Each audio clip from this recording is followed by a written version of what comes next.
It was April Fool's Day on Tuesday, aka today when we're recording, which of course means there's a bunch of hilariously fake news stories cropping up. I say hilariously loosely because it's actually really annoying when you try to put a news show together. It's honestly the worst day of the year. It's so annoying. I know it is, but they are funny. They just get me every single time. So I have put together a little roundup of stories. Some are real, some are joke ones. I'm going to read out the sort of gist of them, and you have to tell me whether you think they're real or not. So the first one is carbon bike repair company Target Composites is set to release a new custom bike. A Super 6 Evo tandem they're calling the Super 12 Evo. I wish this wasn't an April Fool, because that is spot on. Can you imagine me and Jimmy, we were riding off into the sunset on our tandem? It's a good name, and by the pictures, it looks like they've actually made it, which makes me think that maybe it isn't an April Fool's. Maybe the April Fool's is just the name. The name. They've made it for someone. That looks real. They're a carbon company. The tubing, it would need more like bracing. Well, yeah, I believe that it is a joke, but maybe they have made one because, or just AI is really good these days. But I do think that maybe they have made one to sort of do this prank. Whether it's rideable or not is another question. They are a carbon bike repair company, so I guess it advertises their skills to make one of these things. But yeah, I think it's a joke one. Either that or they're better at Photoshop than we are. Yeah, perhaps. Yeah. Being some carbon bike repair guys, it's probably less work for them just to make the bike than it is to Photoshop a fake one. Maybe. Expensive though, Based on isn't it? how long it takes me to chop out a bike for a thumbnail. Cutting out all the spokes individually. Yes, but we are examples of bad at Photoshop. Yeah, that's what I mean. Well, I would be surprised if the carbon bike repair guys were better than us. Well, you never know. Maybe. Okay, number 2. New bike lock releases ultra-nauseating gas that smells like a dead corpse if it's cut to deter thieves. This exists. Yeah. Skunk lock. It's a thing. It's not like dead corpse smell, but there's one that releases a smell. Emily's just been fooled twice. Oh. Wait, no, she hasn't been fooled. My whole world's fallen apart. So you're saying true? Well, no, I'm is sure this a quiz now? I'm sure this is an April Fool. Emily's like, yes, it is a quiz. Yeah.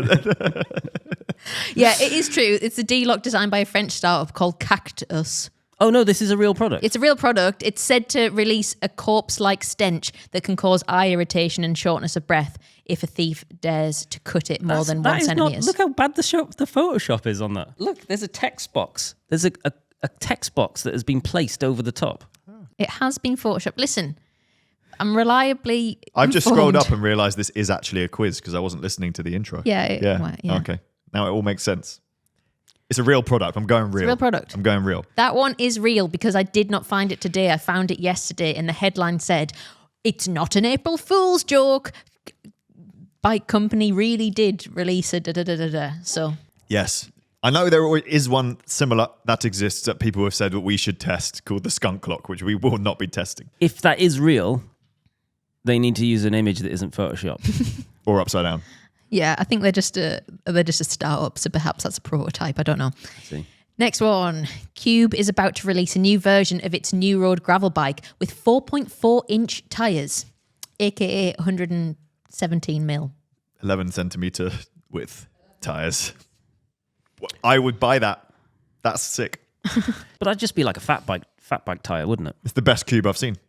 Well, it is a joke. They've created an image of it, but it is a joke. It's not real, but would be sick. Disappointing. Yeah, Fat bike. See, this is like negative for them now. Why? That isn't like, oh, that's so fun, Cube. It's like, well, why aren't you making it? Why are you making a joke out of a good product? Last one. Jonas Vingegaard has teamed up. See, I say that. I pronounce that properly. Jonas Vingegaard.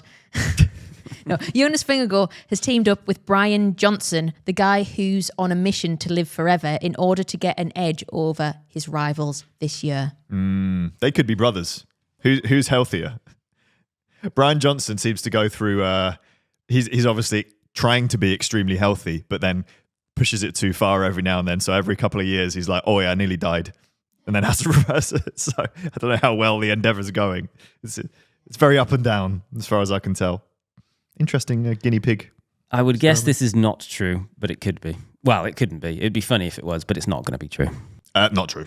Yeah, no, it's not true. I just made that one up. That's a good one, though. Thanks. Well done. Thanks. Well done. Some people said I should have been a copywriter, but I'm here instead. Eesh. That's a burn.